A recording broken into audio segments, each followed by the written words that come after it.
जय श्री राम दोस्तों, आप देख रहे हैं YouTube चैनल ज्ञान स्टार प्लस। तो दोस्तों, आप सभी का हार्दिक स्वागत और अभिनंदन। दोस्तों, आज हमने आपके लिए कमेंट चुना है श्रीमान जितेंद्र कुमार मीणा जी का, और ये लिखते हैं कि लीपना ढोला अंगना आई उसमें गाँव ची बना, आई ची पतासों के लिए रह गई गुगरी के बिना। दोस्तों, बड़ा ही सुंदर कमेंट है। हम कोशिश करेंगे कि इस कमेंट का उत्तर हम दे दें। दोस्तों, चैनल को सब्सक्राइब कर दो। देखते हैं कहां लगेगा श्रीमान जितेंद्र कुमार मीणा जी का ये कमेंट। इससे पहले इसका हम शाब्दिक अर्थ करते हैं कि लीपना ढोला अंगना। कोई औरत अपने पति से कह रही है कि ऐसा है, तुम अपने घर को लीप पोत के रखना आंगन को, उसमें गांव ची बना, अर्थात उसमें गांव बनाना उसी में, और आई ची पतासों के लिए। और वह में भैया वो पतासा लेने आई, अर्थात बतासे लेने आई, परंतु रह गई गुगरी के बिना। गुगरी कहते हैं बिछुआ चूड़ियों से, अर्थात वो विधवा भी हो गई। कौन आई थी देखते हैं कि देखिए पतासे लेने कौन आई थी। हम आपको बताते हैं, ये कहानी कई जगह लगेगी, परंतु हम एक एक करके बताएंगे। कि सबसे पहले चलते हैं हम कि दुमत सेन रणधीर अत साल्व देश भूपाल, और जिन घर रानी सैब्या सत्यवान एक लाल। ऐसा है, सत्यवान की पत्नी सावित्री खुद स्वयं अपने लिए पति ढूंढने आई थी, और सत्यवान चढ़ रहा था लकड़ी काटने के लिए पेड़ पर। अब जब सखी ने मना किया, फिर भी क्या कहने लगी कि मैं तो इसी से विवाह करूंगी। देखिए दोस्तों, पता से लेने आई है सत्यवान से सावित्री, और जब वो नीचे उतर के आ गया तो उससे संबंध पक्का किया, और कहने लगी कि अपना आंगन लीप पोत के रखना। ढोला, मैं तेरी सगाई कर रही हूं और मैं ही दुल्हन बन के आऊंगी। दोस्तों, दुल्हन बन के आ गई। अब क्या हुआ भाई, दुल्हन बनेगी तो पता से भी बटेंगे।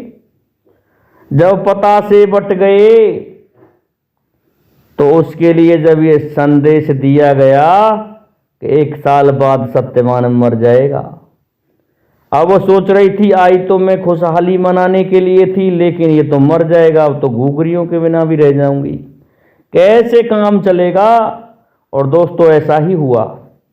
1 साल बीत गया, और 1 साल बीतते ही सत्यवान मर गया। अब बेचारी पता से लेने आई, लेकिन घुघरी के बिना भी रह गई। उसका वह पति मर गया।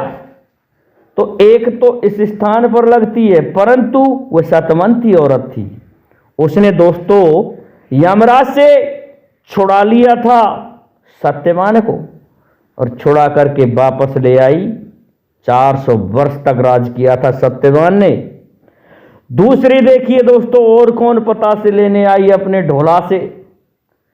दूसरी जगह देखिए कि राजा वासुकी की एक लड़की थी जिसका नाम था नवलदे, और नवलदे अपने पति से मिलना चाहती थी। तो कोड फूट निकला था। वासुकी ने जैसे ही नजर घुमाई ऊपर महल पर कि ये सुंदर लड़की कहां से, लेकिन ये नहीं पता था कि ये हमारी रानी से ही उत्पन्न हुई है। कोड फूट निकला था राजा वासुकी के। विद्वानों ने कहा, यदि तुम्हारी पुत्री तुम्हारे उस कुएं से अमृत को लेकर के आए तो ही तुम्हारा कोड मिट सकता है, नहीं तो नहीं मिटेगा। दोस्तों, वह बीड़ा चबाया था नवल देने के, जल में लेकर के आऊंगी। जल लेने गई, लेकिन वहां पर राजा परीक्षित का पहरा था। राजा परीक्षित पहरा देता था उस कुएं पर स्वयं, क्योंकि पांडवों ने वह जीत लिया था राजा वासुकी से। और हुआ क्या जब लेने गई तो कहते हैं जाने क्या क्या रूप धारण किए उस नागिन ने, लेकिन जब वो नागिन बनी तो वो सपेरा बन गया, जब वो कबूतरी बनी तो वह बाज बन गया। इस प्रकार से झपट लिया नवलदे को परीक्षित ने, उसकी एक भी नहीं चली। अंत में कहने लगी मैं जरूर आऊंगी ढोला, तेरे आंगन को लीप पोत के रखना, दोबारा आ रही हूं, चिंता मत करे। और ऐसा ही हुआ। राजा बासुकी को जब उस अमृत से नहलाया गया तो एक स्थान पर उसके मस्तिष्क पर अपना अंगूठा लगा दिया। उस स्थान पर वह जल जो अमृत था वो जा ही नहीं सका था। जब अमृत उस जगह को छुआ नहीं तो उस जगह कोढ़ रह गया। शीशे में दर्पण में जब देखा राजा बासुकी ने अपने शक्ल को, कहने लगा एक जगह दाग रह गया है, दोबारा पानी और लेके आओ पुत्री। दोबारा लेने गई तो परीक्षित कहने लगा आ गई कि हाँ आ गई।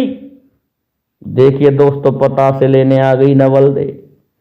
अब नवलदे जब पता से लेने आ गई तो ढोला ने कैसा आंगन लीपा कि अपने उस हस्तिनापुर को छोड़ के अपना एक जल महल बनवाया, और जल महल के चारों तरफ जल महल था, अर्थात जल था। जब बासुकी को यह पता चला कि परीक्षित ने तुम्हारी पुत्री का अपहरण कर लिया और ले गया अपनी राजधानी, तो वासुकी ने 7 पान का बीड़ा बना के डाल दिया कि कौन जाएगा जो राजा परीक्षित को डस ले। दोस्तों, उसका बड़ा पुत्र था भूरी सिंह। और जब भूरी सिंह ने यह बीड़ा चबा लिया, कहने लगा मैं बहुत बड़ा विषधर हूं, खा के छोड़ूंगा परीक्षित को, कि निश्चित खा जाएगा। जाता है भूरी सिंह श्यावड़, पहुंच जाता है और मोरी में दुबक जाता है। जैसे ही नवलदे ने उस दिन चावल बनाए थे, उस भात को जैसे ही छलनी में होकर के छाना तो एक चावल चला गया उस मोरी में, मुंह में पहुंच गया दोस्तों भूरी सिंह के में। भूरी सिंह ने सोचा कि इसका मैंने अन्न खा लिया, इसको नहीं खाऊंगा, ये तो जीजा है मेरा।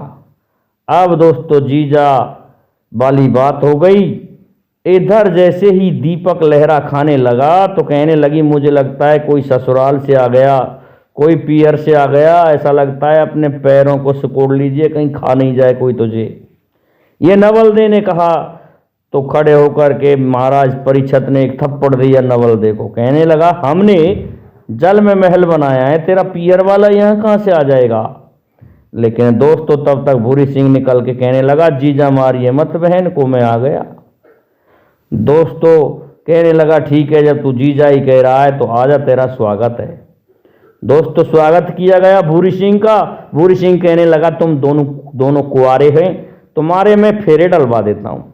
ब्राह्मण बुला के उसने फेरे डलवा दिए, विवाह हो गया। भूरी सिंह के द्वारा करा दिया गया परीक्षित और नवलदे का विवाह।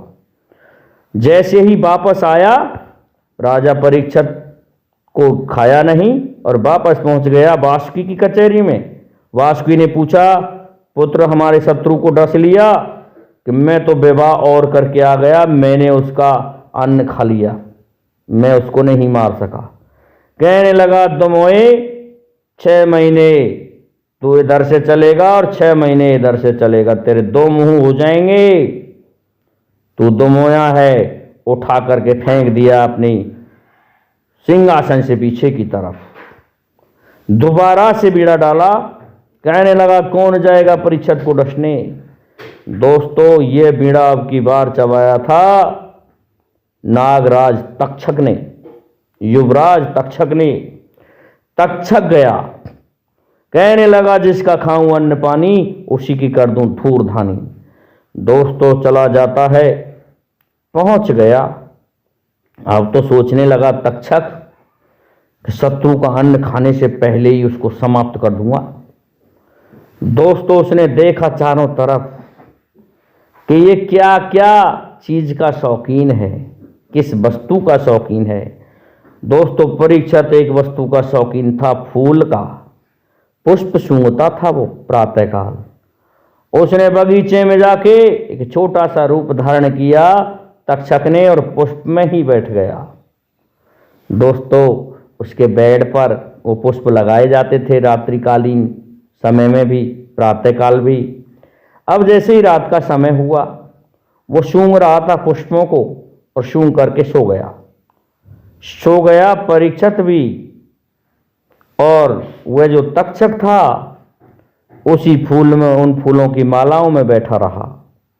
होता क्या है, सो जाता है तो पुष्पों से बाहर आता है उसके बेड पर। अब देख रहा है नवलदे पास में सो रही है। कितनी सुंदर जोड़ी थी राजा परीक्षित और नवलदे की। कह रहा था कि जोड़ी तो बहुत सुंदर है, परंतु मैं क्या करूं, मैं मेरे पिता के अधीन हूं, मुझे वचन दे के आया हूं, ये कार्य करना पड़ेगा। दोस्तों, छाती पर बैठ जाता है परीक्षित की पर और नाक में से डंक लगा के देखता है। देखा कि संपूर्ण राजा परीक्षित वज्र का बना हुआ था, केवल नाक से ही कच्चा था। जब नाक में से डस लिया तो कहने लगा कि आज तो खा गया तेरा भाई मुझे, नवलदे। इतना कह के महाराज परीक्षित तो, उनको तो जहर चढ़ गया। नवलदे ने वैद्य का प्रबंध कराया, धनवंतरी का। दोस्तों, अब रह गई गुगरी बिना, चूड़ी बिछिए फूट गए बेचारी के। ढोला ने लीप लिया आंगन, बांट दिए पतासे, लेकिन गुगरी फूट गई। तो श्रीमान जितेंद्र मीणा जी, इस तरह से आपका ये कमेंट लगता है, मैं समझता हूँ आप संतुष्ट हो गए होंगे। और आप बूंदी से हैं तो आपके यहाँ ये कोई अन्यत्र लग रही हो तो हमें कमेंट में बताएं। जय हिंद, जय भारत, जय जय श्री राधे, जय जय श्री राम।